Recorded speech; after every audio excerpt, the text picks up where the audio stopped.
Se você tem entre 20 e 30 anos, tem um trabalho ali que te paga relativamente bem, que serve para suas necessidades financeiras, às vezes você até ainda mora com os seus pais, não tem tantos custos fixos, você precisa ter um certo cuidado, porque o mercado ele pode acabar te vendendo um certo sucesso, que talvez não seja bem assim. Nesse período da sua vida, o maior risco que existe não é de necessariamente você fracassar, mas é de você principalmente acabar se acomodando profissionalmente. E é aquilo, você só tem esse período da vida uma vez, e aí você passa por isso, né, com energia, com criatividade, todo o tempo em um lugar só, que ele é seguro, mas fica tranquilo que eu não vou falar pra você se demitir ou sei lá, que isso é errado, porque ganhar dinheiro muitas vezes, um bom salário, inclusive nessa fase da vida, é muito difícil e é muito bom quando isso acontece. Inclusive esse pensamento pode até ser perigoso, você querer jogar tudo pro ar e, sei lá, começar a empreender do nada, sem estrutura, sem conhecimento, isso pode ser pior do que você continuar trabalhando nesse modelo. E infelizmente, eu conheço pessoas que tomaram esse caminho de querer empreender, jogar tudo pro alto, como eu disse, e acabaram não se dando tão bem. Pessoas próximas, inclusive. Isso é uma coisa que poucas pessoas têm coragem de falar, mas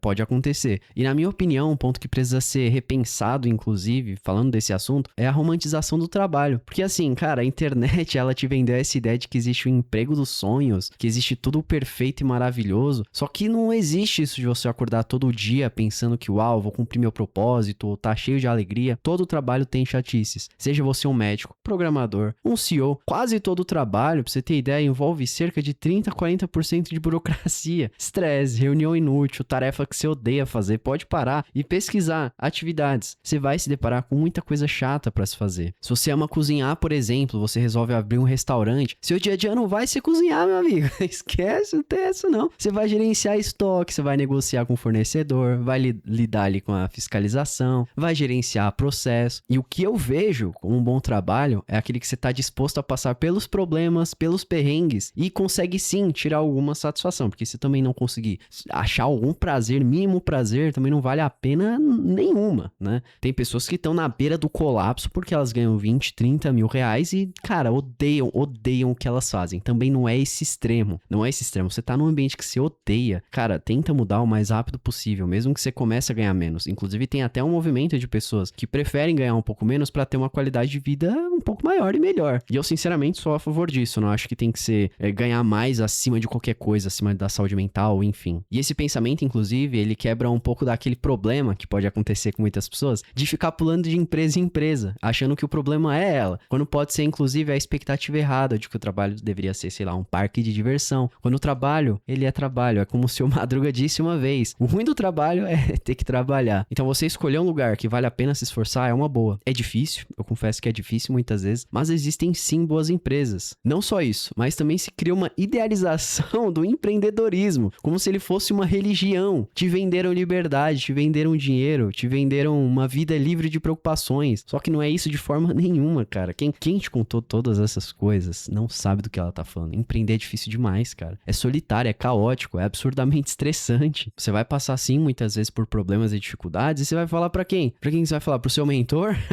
Tem gente que não tem mentor, tem gente que tá na vida ali batalhando, lutando, não tem ninguém, cara. As pessoas têm muitos problemas, muitas dificuldades pra lidar e pra enfrentar. Quando você abre um negócio, você não necessariamente deixa de ter um chefe, porque seu chefe vira seu cliente. Como acontece em alguns lugares, você pode ir lá no RH, você pode reclamar, só que se o seu principal cliente, imagina ali, um dos seus maiores clientes, ele te liga num domingo, falando que teve um problema ali grave na operação. Se você não atende ele vai cancelar seu contrato e sua empresa vai perder boa parte do faturamento. E aquilo, empreender no início é você trocar essa previsibilidade de dinheiro no mês a mês e você vai trocar suas 8 horas de trabalho por uma preocupação que dura 24 horas por dia. Se você não sabe o que você quer da vida e aí você do nada decide empreender só, sei lá, só pra fugir de um chefe chato, você vai descobrir que você infelizmente acabou trocando um problema que ele era pequeno por um problema enorme que às vezes você nem vai saber como lidar. Até porque você ganhar dinheiro sozinho, sem a estrutura de uma empresa por trás, cara, exige uma casca grossa e uma resiliência que a maioria das pessoas que estão nessa faixa, como eu falei, 20, 30 anos, não tem, cara, não tem. Ou ela conseguiu desenvolver uma empresa, já teve muito recurso, ou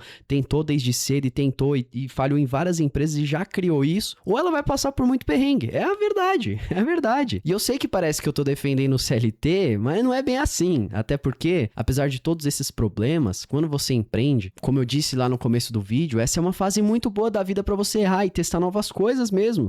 mas também com prudência. Até porque você pode dar certo. E se você encontrar algo que você gosta muito, você lutar com estratégia e resiliência, você vai conseguir. Minha história, por exemplo, eu trabalhei em boas empresas, eu sou muito grato pelo caminho que eu trilhei, eu ganhava bem, conheci pessoas que eu sou muito grato, mas eu decidi empreender no ramo do planejamento financeiro, no ramo das finanças, que eu gosto muito. E não é uma jornada fácil.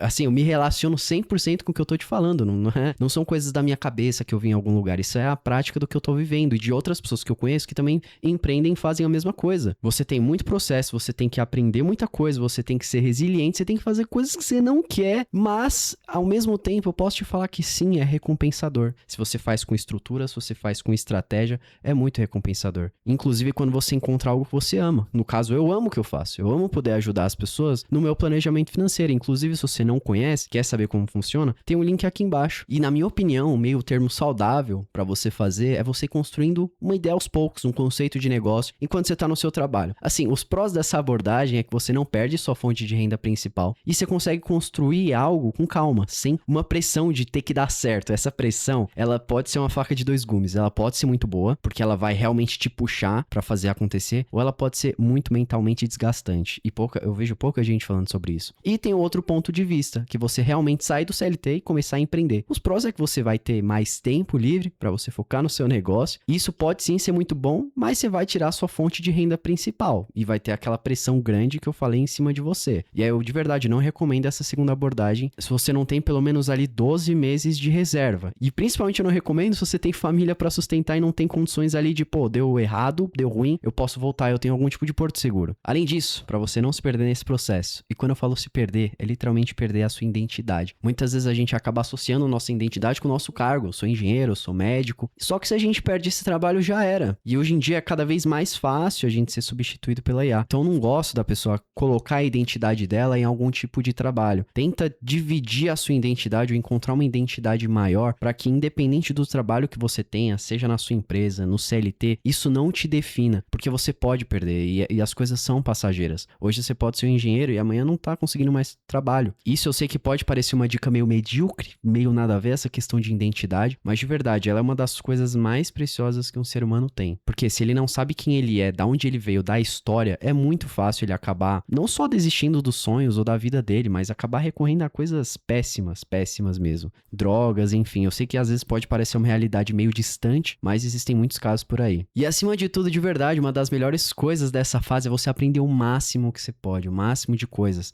Tem gente que fala, Bhaskara é inútil, e eu acreditava nisso. Mas Bhaskara te ajuda muito a desenvolver raciocínio, como fazer contas, a você entender fórmulas. Cara, é um conhecimento que, assim, a fórmula em si talvez não ajude, mas a construção da conta, a construção mental que você faz pra chegar no resultado é maravilhoso. Esse refinamento mental, ele é incrível. E ajuda demais na jornada. Demais, demais. Você precisa ter essa velocidade intelectual, essa rapidez, essa sagacidade. Inclusive, conta aqui nos comentários sua opinião. Se você discorda, se você concorda, se você quer empreender também em qual área. E a gente se vê no nosso próximo vídeo. Valeu!